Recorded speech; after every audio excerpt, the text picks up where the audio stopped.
it's really kind of like a cosmic gumbo of drumming. It almost moves to the rhythm of jazz, and we would joke in the studio how it was cosmic gumbo.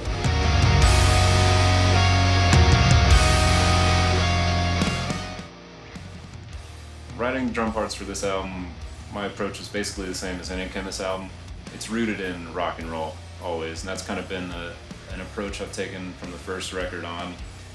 And then I'll kind of pull in other styles or influences depending on the album. So Desolation had more kind of traditional heavy metal. For this record, I didn't think about it so consciously. I kind of just worked in rhythmic elements from all over and didn't really worry about so much intellectualizing the basis of it as much this time, and that was really freeing.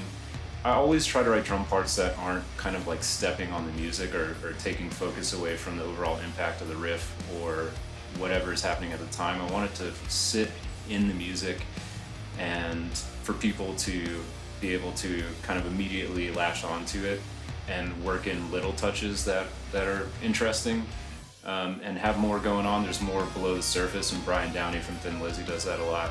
He's a huge influence for me, and always love that approach where like it's there if you want it, but maybe you never notice that stuff, and that's okay too, as long as it serves the song and builds tension when it needs to, releases tension when it needs to, and gives good flow throughout the whole composition.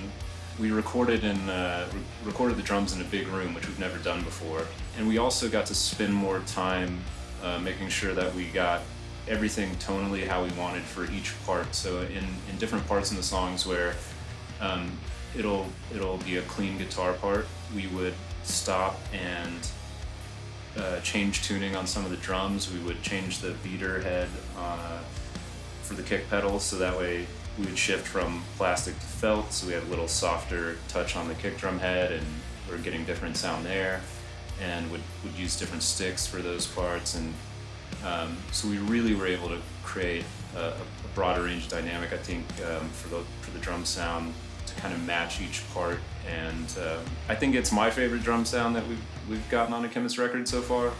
I think really overall recording drums for this record just felt, writing and recording, like just felt more, everything kind of felt more natural and free for me. And I don't really know how to articulate that in any other way. And I think there's a broader range of drum influence and style on this record than the records before.